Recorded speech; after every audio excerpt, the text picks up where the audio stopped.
अस्सलाम वालेकुम दोस्तों। सबसे पहले हमारी तरफ से आप सब दोस्तों को हमारे चैनल सजाद वॉइस पर खुश आमदीद। उम्मीद करता हूँ कि आप सब दोस्त खैर आफियत से होंगे। दोस्तों, आज हम आपके लिए लेके आए हैं एक बादशाह की कहानी। कहा जाता है कि पुराने ज़माने में एक बादशाह हुआ करता था जिसे दुनिया जहाँ की नित नई चीज़ें देखने का बहुत ज़्यादा शौक हुआ करता था। अपने इसी शौक की वजह से उसने मुल्क में यह कानून रखा था कि दूसरे ममालिक से आने वाले ताजर अपना माल तिजारत सबसे पहले बादशाह के दरबार में दिखाएंगे और बादशाह सलामत की इजाज़त के बाद वो अपना माल उस मुल्क में बेच सकते हैं। इससे बादशाह के शौक को तस्कीन मिल जाती। हुआ यूँ कि एक दिन दरबार में एक ताजर माल तिजारत लेकर हाजिर हुआ। बादशाह के हुजूर तहाइफ पेश करने के बाद उसने माल तिजारत निकाल कर बादशाह को दिखाना शुरू किया। जैसे जैसे वो चीज़ें दिखाता जाता एक एक चीज़ की खूबी बयान करता। हुजूर, ये पानी से चलने वाली घड़ी है जो मैंने यूनान से खरीदी है। ये कालीन ईरान से खरीदा हुआ है और ये कालीन रेशम के तारों से बना हुआ है। हुजूर, ये कलम मुलाहिजा फरमाइए जो मैंने जापान से बहुत महंगे दामों खरीदा है। ताजर एक एक चीज की अहमियत और खूबी बयान करता गया। बादशाह ने मुस्कुराते हुए कहा, बहुत खूब भाई, तमाम चीजें बहुत उम्दा और नायाब हैं जो तुमने ईरान, जापान और यूनान से खरीदी हैं। लेकिन हमें ये तो बताओ कि हिंदुस्तान में हमारे शयान शान तुम्हें क्या चीज नजर आई।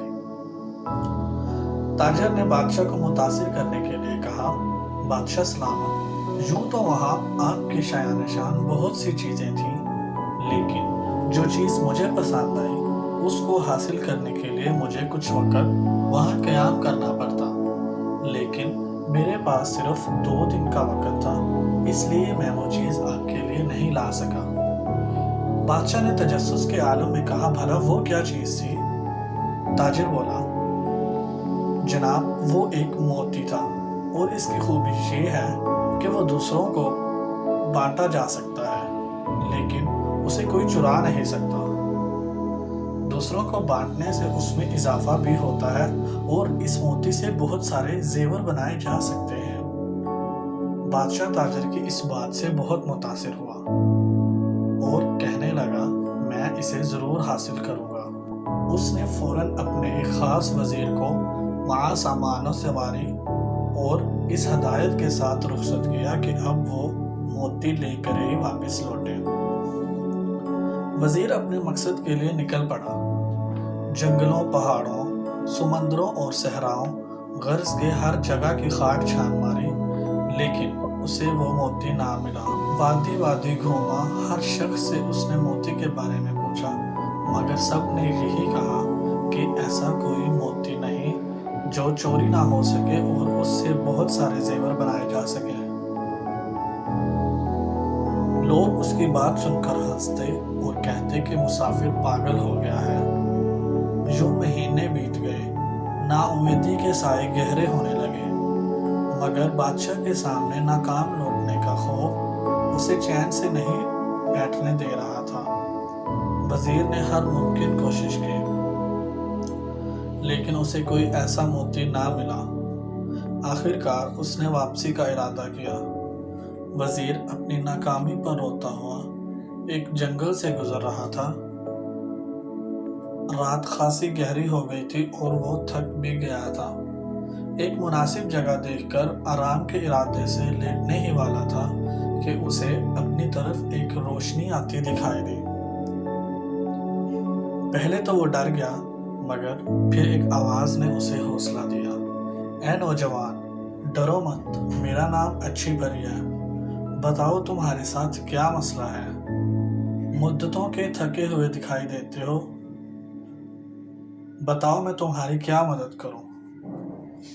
वजीर ने अपनी सारी दास्तान कह सुनाई और बोला कि मुझे जिस मोती की तलाश है मुझे कहीं भी नहीं मिला। अब अच्छी परी वजीर के बिल्कुल सामने आ चुकी थी और वजीर की पूरी बात सुनने के बाद वो बेसाख्ता हंसने लगी और बोली, अफसोस, तूने आंखों से काम न लिया। एक मोती की तलाश में महीनों मारा मारा फिरता रहा। वजीर बोला, अच्छी परी, मैं तुम्हारी बात का मतलब नहीं समझा। परी बोली, वो मोती दरअसल इल्म का मोती है, लेकिन तू तो मोती की ज़ाहिरी शक्ल को तलाश करता रहा। इल्म तो एक ऐसी चीज़ है जिसे हजारों नाम दिए जा सकते हैं। कहीं उसे फलदार दरख्त कहा जाता है, तो कभी उसे सूरज से तशबीह दी जाती है, और बाज़ दफ़ा तो उसे समंदर भी कहा जाता है, लेकिन उसे कोई चुरा नहीं सकता। लेकिन इसे जेवर बनाने वाली सिफ़त? वज़ीर ने हैरत से पूछा। परी ने मुस्कुराते हुए कहा, इल्म की बहुत सारी सिफ़ात हैं, तुम इस मोती की सूरत को क्यों तलाश करते हो? याद रखो, हर शय की तासीर का ताल्लुक उसके नाम से नहीं, बल्कि उसके अंदरूनी खसूसियात से होता है। इसी तरह इल्म भी एक नायाब मोती है कि जिसे ये हासिल हो जाए, वो उससे ऐसे ही सज जाता है जैसे कि इंसान जेवर पहन कर सजता है। और सबसे बड़ी बात, उसे कोई चुरा भी नहीं सकता, बल्कि ये तो बांटा जाता है, बांटने से बढ़ता है, घटता नहीं है। वज़ीर बड़े गौर से परी की बात सुन रहा था और बिल आखिर कायल हो गया कि वाकई इल्म ही एक ऐसा मोती है जिसके पास हो वो दरअसल दुनिया का सबसे कीमती जेवर का मालिक होता है। वज़ीर ने परी का शुक्रिया अदा किया, जिसके बाद परी गायब हो गई। अब वज़ीर बहुत खुश था और अपनी कामयाबी के गीत गाता अपने मुल्क रवाना हो गया। वहाँ पहुँचकर उसने बादशाह को इल्म के मोती के बारे में बताया और समझाया, तो बादशाह भी परी की बात का कायल हो गया कि सिर्फ इल्म ही वो मोती है जिसे कोई चुरा नहीं सकता। तो साथियों, ये थी हमारी छोटी सी कहानी, जिसमें आपने जाना कि इल्म एक ऐसा मोती है जिसकी कीमत ज़मीन से आसमान, फर्श से अर्श तक है, और इल्म के इस मोती की रोशनी में ही इंसान कायनात के खालिक के हकीकी तक रसाई हासिल कर सकता है।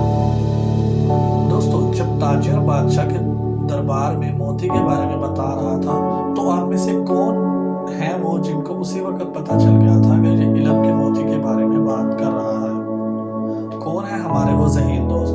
कमेंट सेक्शन में हमें बताएं। दोस्तों, उम्मीद करता हूँ कि आपको हमारी आज की कहानी बहुत पसंद आई होगी और आप यकीनन इल्म की अफादियत को भी समझ गए होंगे और दिल लगाकर इल्म हासिल करके अपना नाम पैदा करेंगे। दोस्तों, अगली दफ़ा हाजिर होंगे एक नई कहानी के साथ। तब